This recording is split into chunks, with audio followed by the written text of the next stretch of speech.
Good afternoon. I am here to announce one new case of COVID-19 in PI today. It is a female in her 20s who traveled to PI from within Atlantic Canada. She has mild symptoms and is self-isolating at home. Contact tracing is underway, and all close contacts will be tested and required to self-isolate for 14 days. The case and all close contacts will be followed daily by public health nursing. The close contacts that have been tested to date this morning are negative.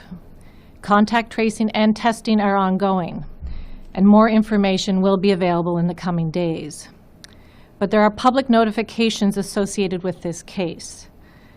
Anyone who is at the Atlantic Superstore on 465 University Avenue in Charlottetown on Monday, November 23rd, between 3 and 4 p.m., should monitor themselves closely for symptoms of COVID-19 and be tested if any symptoms of COVID-19 develop. The Atlantic Superstore's mandatory mask policy certainly lowers the risk to their customers in this situation, and you do not need to be tested if you do not have symptoms. This individual was also at 2 Charlottetown restaurants. The first one is Gahan House in Charlottetown between the hours of 9 to 11, and the second is Terra Rosa between 7:30 and 9:30.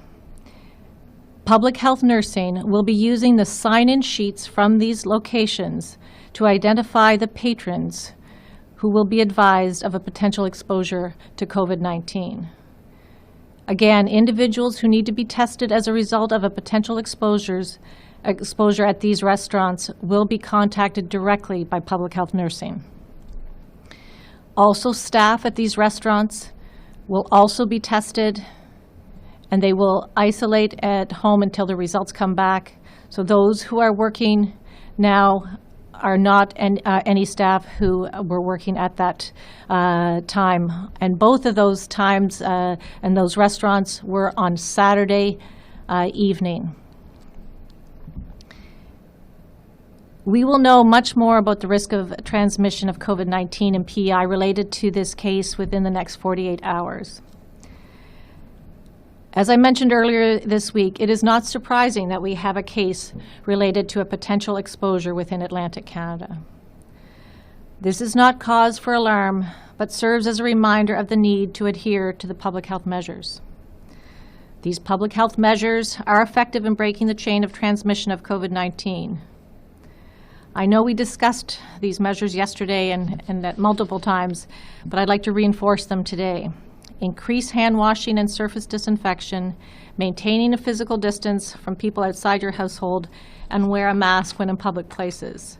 Keep your circle of contacts as small as possible, and if you develop symptoms of COVID-19, please get tested and self-isolate until your test results come back. Stay home from work and other events when you are not feeling well. And also a reminder from Nova Scotia, as issued by their public health officials on Monday, that anyone in PI who was at a bar or restaurant, a licensed establishment in the Halifax Regional Municipality after 10 o'clock in the last 2 weeks, since November 10th, should be tested for COVID-19 even if they do not have symptoms. There is risk of exposure to COVID-19 in these settings, and out of an abundance of caution, would like to emphasize that all islanders who were in any licensed establishment in the Halifax Regional Municipality since November 10th should be tested at one of our drop-in clinic testing sites. In order to improve access to testing, Health PI will be expanding testing clinic hours across the province today. Both at Slemon Park in Summerside and Park Street here in Charlottetown, they will have their clinics open until 8 p.m.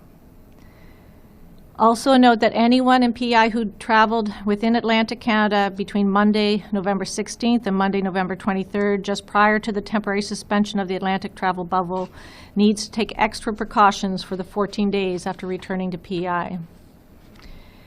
They must wear a non-medical mask at all times when outside their household, when they're in public, and pay extra attention to hand hygiene and physical distancing. They should monitor themselves closely for symptoms and be tested and self-isolate if any symptoms develop. Also, they should avoid organized activities including hockey, ringette, and house parties. They can attend work or school, but must adhere to enhanced public health measures and wear a mask at all times. We are all doing these extra precautions to protect ourselves, families, and our community. I'd also like to remind Islanders of the symptoms of COVID-19: new or worsening cough, shortness of breath or difficulty breathing, fever, chills, sore throat, and runny nose, sneezing, congestion, headache, muscle joint, body aches, feeling unwell or unusual tiredness, and acute loss of sense of smell or taste. Anyone who has symptoms that might be related to COVID-19 should go to a COVID-19 drop-in testing clinic to be tested. I also urge Islanders to download the COVID notification app. This national app is free of charge and alerts individuals to potential exposures before symptoms may occur. And that notification would happen, of course, as long as the case has downloaded the app themselves.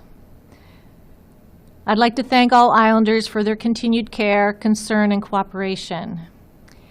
We've said it so many times, we will get through this, and we will get through it together. As we support one another through this pandemic, let us be patient and kind towards yourself and others. Thank you. And I'll open it up to questions really on what we've just talked about today, and I'm happy to take questions that are not directly to about what we talked about today at the next general briefing or through communications in email follow-up. So I'll open it up for questions. Jenkins, The Guardian. Yes, hello. I was wondering when the woman arrived on PEI. Perhaps you mentioned it. I missed it. She arrived back on November the 13th. Okay. Okay, thank you. And I think that's it. I was wondering if she should have been self-isolating, but she was coming from within the Atlantic bubble, and so she was not under any health order to self-isolate. Is that correct? That is correct. And when she developed symptoms this week, she went for testing. Okay, thank you very much. You're welcome. Rachel Collier, Eastern Graphic.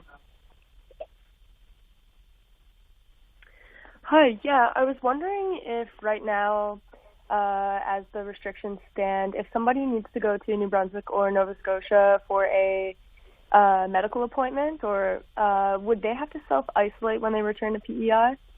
Hi, Rachel. So if someone is traveling for a medical appointment to New Brunswick or Nova Scotia and return within 24 hours, they do not need to self-isolate, but certainly information is on the website, and part of our advice is that you minimize your exposure, so you go directly to your medical appointment. You don't stop and shop along the way, and then you return. So if that's over and back for a medical appointment within a day, people do not have to self-isolate. Okay, thanks for that clarification. You're welcome. Carrie Campbell, CBC. Good afternoon.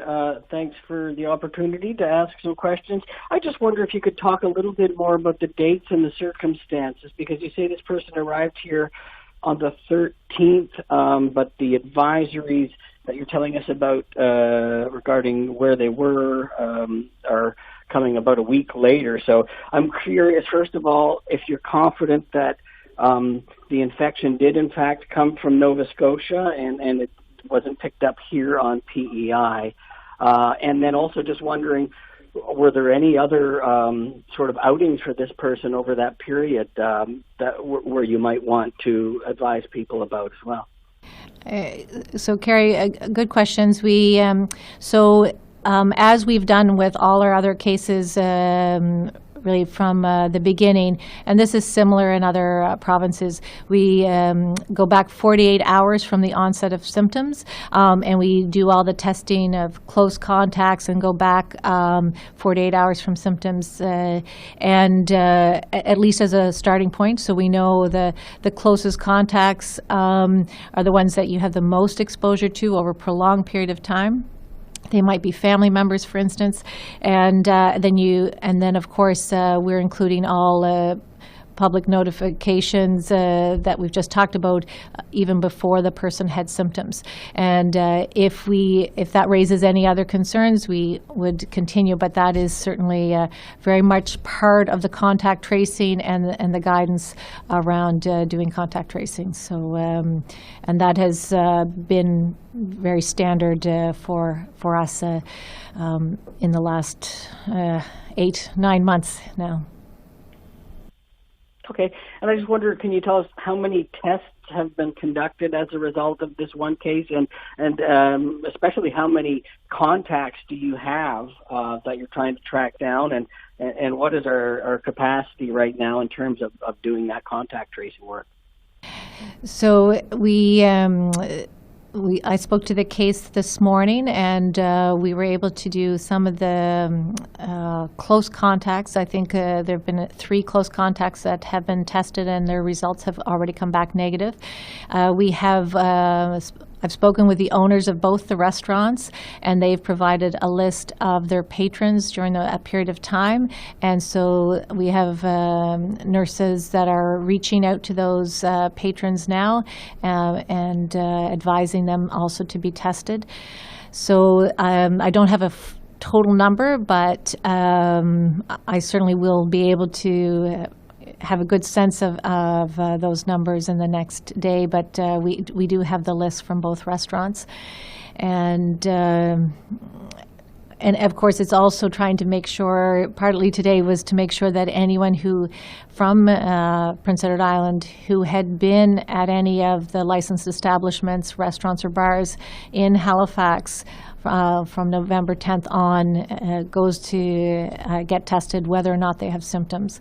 And that's really because of what's happening in Halifax, and we really want to make sure we can identify as quickly as possible any potential cases here in Prince Edward Island. All right, thank you very much. You're welcome. Gabrielle Trumont, Radio-Canada. Bonjour, question en français pour la docteure Heather Morrison. Alors, docteur Morrison, les 2 lieux de possible exposition à la COVID-19 dont vous avez mentionné, ce sont des restaurants ici à l'île.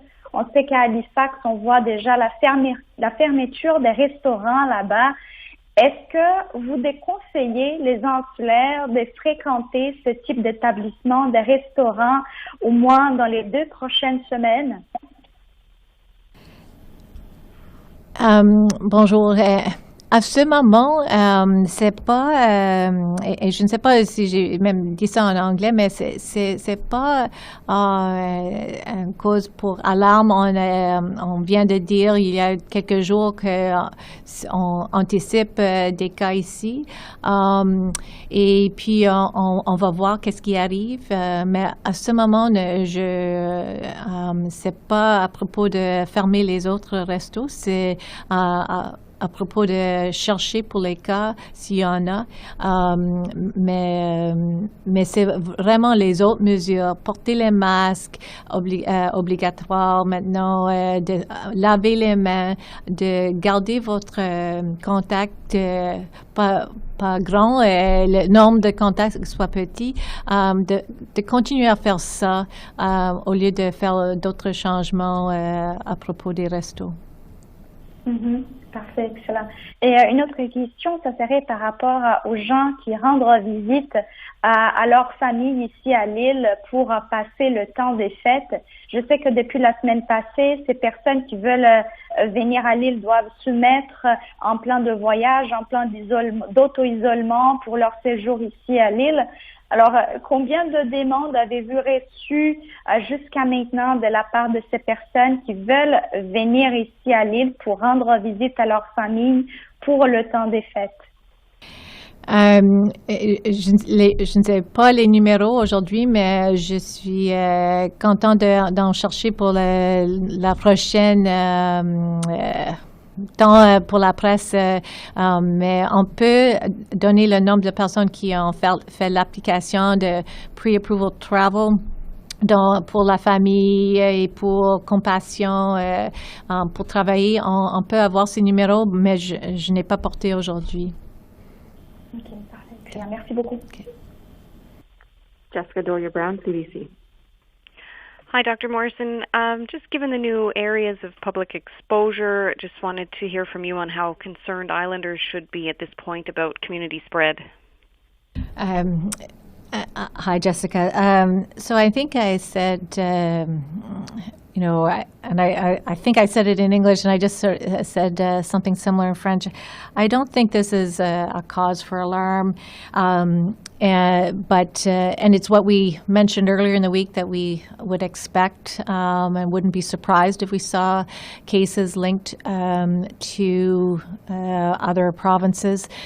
I think at this point in time, it's really a reminder to islanders to continue doing what we need to do from a public health measures point of view, and we'll know more certainly in the next couple of days as we do increased testing of people who may have been out eating at licensed establishments in Halifax municipality. And also any potential contacts of our case here. Okay, thank you. And just given we've got a case now from inside our broken bubble, are you expecting more from recent bubble travel? Well, I wouldn't be surprised if we get some additional cases, and it's what certainly has. I think I said the other day, it is a concern. We have received a couple of additional interjurisdictional notifications of people who are here in Prince Edward Island who are close contacts of cases in our neighboring provinces, and that means that they are tested and they are followed up on a daily basis as well here by our public health nursing. So we'll continue to monitor and do what we've been doing for a number of months, trying to get our arms around these cases and limit any potential spread. Okay, thank you very much. You're welcome. Laurent Rigaud, La Voix acadienne. Oui, bonjour, docteur Morrison. J'avais une question sur la personne qui est donc revenue à l'île le 13 novembre. Le premier lieu d'exposition dont vous parlez, c'est le samedi qui suit. Ça veut dire que, en fait, pendant toute la semaine, elle n'est allée nulle part, cette personne. Il n'y a pas eu de contact dans d'autres lieux publics à Charlottetown. Oui, et bonjour. Et puis, je pense que j'ai essayé d'expliquer ça à Carrie de CBC en anglais, que quand quelqu'un a des symptômes, on va 48 heures au moins, on commence avec ça, avant que la personne a des symptômes. Alors, et puis on fait les contacts qui sont très proches. Alors, dans ce cas, elle a eu des contacts qui sont beaucoup de temps ensemble, avec peut-être la famille, et puis on fait ces contacts qui sont proches, et puis on va 48 heures avant les symptômes pour faire les notifications qui sont plutôt plus publiques. Et puis on va commencer avec ça et on va voir qu'est-ce qui arrive dans les prochains jours. Mais c'est la même sorte de choses qu'on a fait depuis mars. Alors et puis d'autres provinces font la même sorte de choses. Ok, merci. J'avais pas compris effectivement en anglais. Et une autre question, est-ce que vous pouvez répéter en français les lieux d'exposition à Charlottetown, les 3 lieux où il faut faire attention, s'il vous plaît? Je vais essayer. Premier lieu est le Atlantic Superstore, University Avenue, c'est 465, entre 3 et 4 heures le 23 novembre, le lundi. Et puis aussi le samedi, c'est le 21, samedi le 21, Terra Rosa à Charlottetown, entre 7h30 et 9h30 à peu près. Et aussi Gahan House à Charlottetown, entre à peu près 9h jusqu'à 11h. Et puis, et c'est important que tous ces individus qui sont,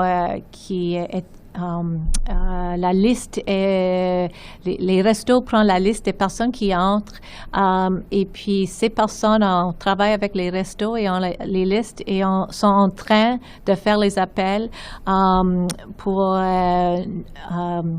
demander à ces personnes d'aller faire un test pour le COVID. Alors, ils sont en train de faire ça avec la santé publique à ce moment. Et puis aussi, les personnes qui travaillent au resto vont être testées s'ils travaillent le 21, le soir. Merci beaucoup. Julien Lecacheur, Radio-Canada.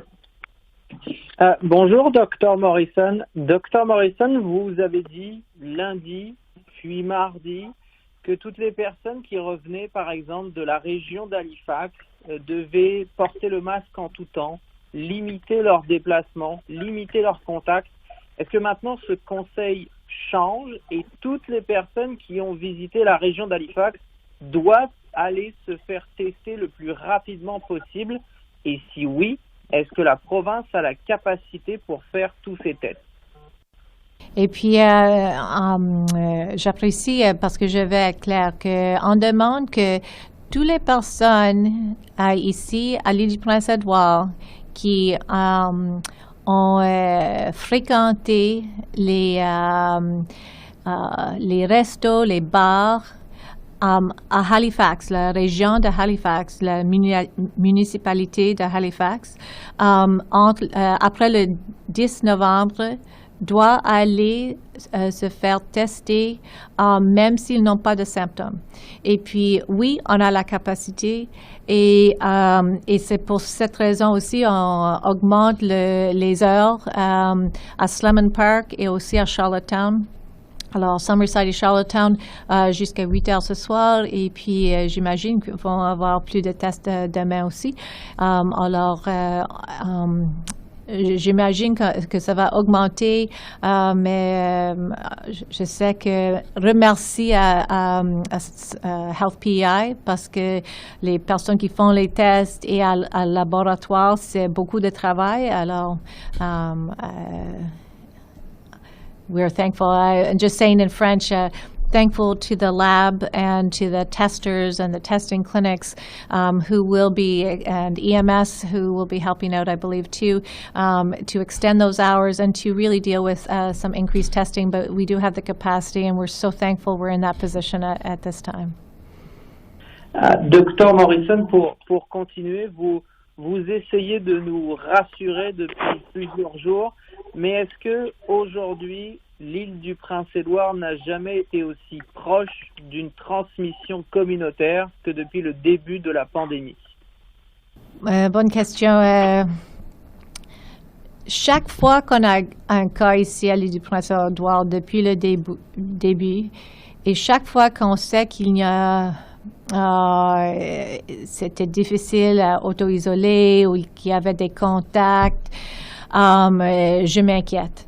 Alors, je m'inquiète depuis très tôt ce matin, mais j'espère que toutes les autres mesures qu'on a mises en place vont nous garder en sécurité. Mais c'est différent parce que c'est la première fois qu'on a un cas qui voyage d'intérieur la boule, ou qui était la boule avant. Alors, on est en train d'être dans la pandémie globale et on fait tout ce qu'on peut ici à l'île du Prince-Édouard et les insulaires, fait tout ce qu'on peut pour faire notre mieux ici. Merci beaucoup. De rien. Okay. Thank you all very much.